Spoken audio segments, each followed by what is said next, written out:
This is my 6.1 Biomechanics Numerical Models assignment. Biomechanics studies the structure and functions of your body. Biomechanics is used to improve the techniques that some athletes use to prevent themselves from injuries that might massively affect their careers. It is also used to test out new equipment that can help to improve an athlete's performance, and this could be things like shoes that are worn during a sport or the different surfaces that the sport can be played on.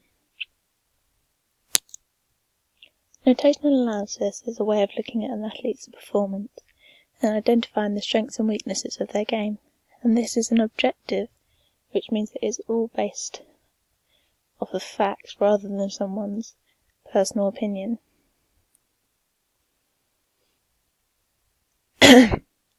In 1977, notational analysis was first done during a squash game, and this proved to be quite difficult as squash is quite a fast-paced game. Sanderson, the researcher, ended up with about 30 pages worth of research results that he had written himself during the time that the game was played. As all of the data was handwritten, this took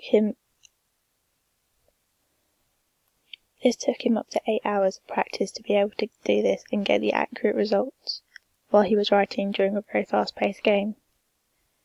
And when he was writing about his findings, this took up a lot of his time because there was large amounts of data to analyse. However, in 1987, another researcher did a notational analysis on a tennis game, and he did this on a computer. This meant that even after the game had finished, he was able to look back at the game as it was recorded and compare the successful and unsuccessful skills performed by the athletes. Performance indicators are the key factors that happen during a sport, and they are important for an athlete to have a successful performance. And there are three main performance indicators. The movement of a player during a game can be analysed by using schematics. This also allows people to see where on the court the player will spend most of their time playing. This relies heavily on the position that the player has and whether they are defending or attacking. This also allows coaches to see how far the player has moved during the game. For example, if a player was making lots of short runs while trying to defend, then it will benefit them in training to focus more on their speed so that they can have a higher chance of stealing the ball or blocking the opposing team's attack. Technical analysis allows observers to see the skills that a player is performing, and then they can tell the player what aspects of a certain skill they can improve on to better their performance. It also allows the observer to record how many attempts of each skill were successful and which skills were more unsuccessful during the game. And this then gives the player something to focus on during training so that they can improve their handling of the ball, their shooting, their passing, or their defending. Tactical analysis is another important element that is used for notational analysis.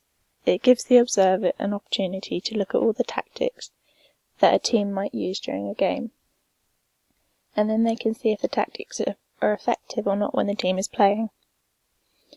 The observer can either study the tactics of their team or the opponent's, and by looking at their opponent's tactics, they will be able to see how their team will be able to defend or take possession from their opposition.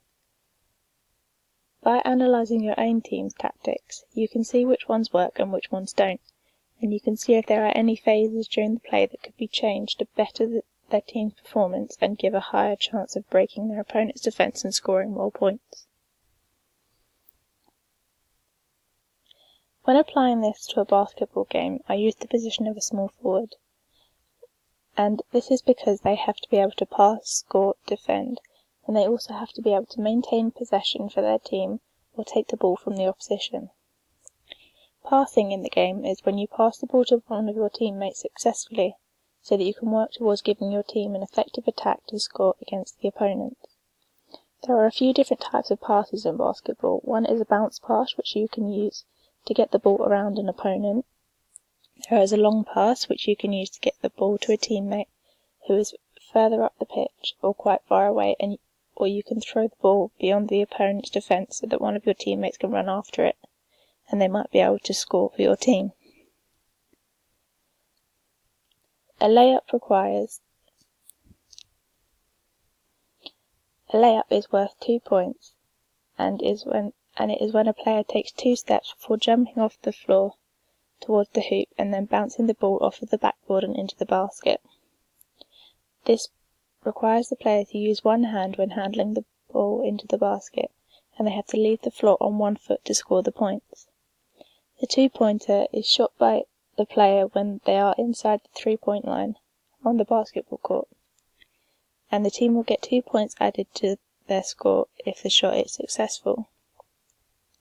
A 3-pointer is when the shot is made from outside the 3-point line, and if the shot is successful, then the team will get 3 points added.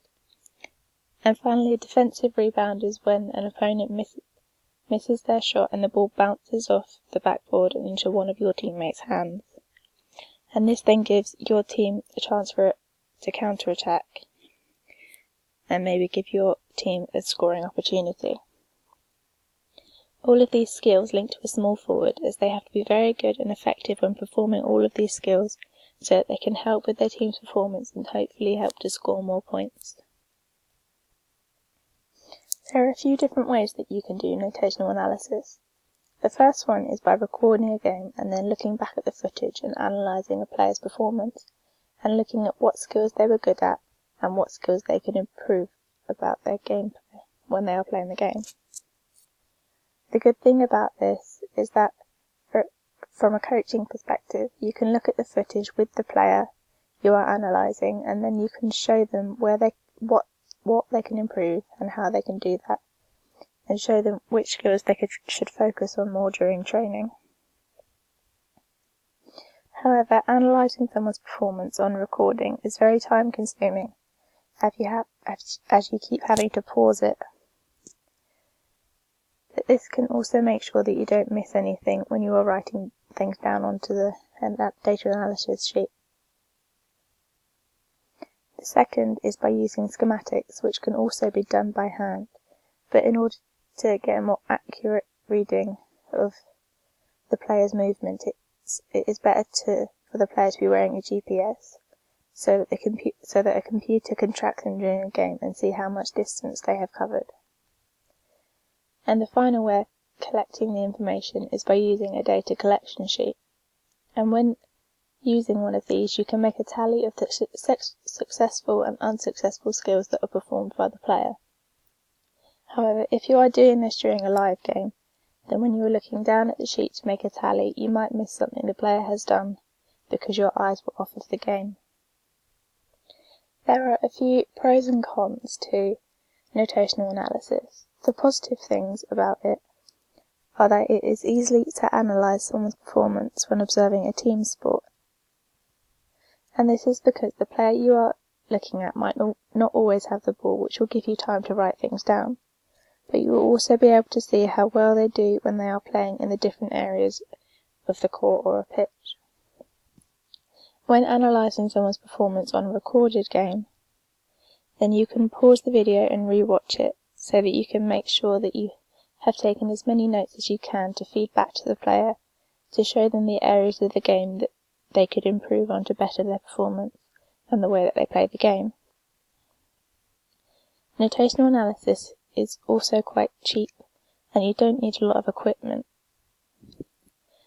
And this means that you would only need a data collection sheet, and you could use the camera on your phone to record the performance of a player, so you don't need to go and buy a fancy camera to get the best picture. For the negatives of notational analysis, you might need to watch more than one player during a game, and if the game isn't being recorded, then this can be very difficult, especially if you are observing two players that are both defenders, because while one player might be blocking the ball, the other player might be trying to prevent the opposing players from getting close enough to their teammate to pass the ball to them. To be able to do this, then you would need to have more than one person to help you with observing the multiple players. Also, the skills like layups, 2-pointers and slam dunks won't relate to your data, if the player you're observing is a defender. And when it comes to the analysis, it might make the player look not as good as the other players because they don't have any of those skills marked down on their data collection sheet about their performance of certain skills. When observing a game of basketball, you need to make sure that you have the correct knowledge of the game and you know what all the different skills are. Otherwise, for example, if the player does a layup and you don't know what that is, then you won't write anything down that they perform that skill when you are filling out the data collection sheet. And to the coaches, this might look like the player is not really getting involved in the game and not putting in as much effort, as they don't have as many successful skills marked out on the data collection sheet as they normally would during a game when they were being analysed by one of their coaches. Another con to notational analysis is that it could tell you that a player was unsuccessful at a skill, but it doesn't specify what happened because it doesn't give context. For example, if the player scores a lot during training, they might only do this because there isn't the pressure of the audience watching or the pressure of their teammates wanting them to score. But in an actual game, the pressure might affect their performance, especially if the game is something like a final.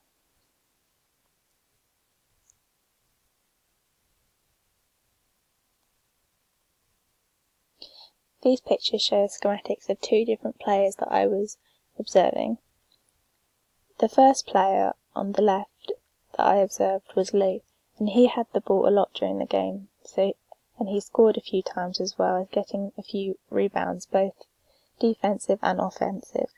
The schematics show that he covered a lot of distance during the game, and he was comfortable using the whole court while playing.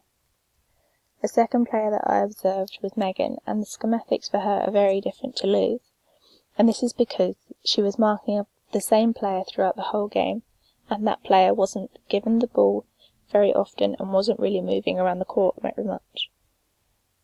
However, she did get one assist during the game, and the schematics show that she is a lot stronger on one side of the court compared to the other. These are the graphs that I made from my data. The first is 2 points scored during the game, the layup scored during the game, the 3-point data, and the amount of 3-pointers that were scored during the game, the defensive rebounds that were performed by the players during the game, and the amount of assists. I will be talking about these graphs in a lot more detail in assignment 6.4. In this correlation graph, it is showing the player's height compared to the amount of layups that they scored during the game. And this graph does show a little bit of a positive correlation, but it is very weak correlation, and this is because the R value is at 0.23. The P value for this data was 0.446, which means that this is not significant because the number is higher than 0.05. The significant difference graph for defensive rebounds shows the live game, which is the red line, and the recorded game, which is the blue line. The mean for this graph was minus 0.54, and the p-value for this was 0.131, and this means that this graph is also not significant because the p-value was not below 0.05.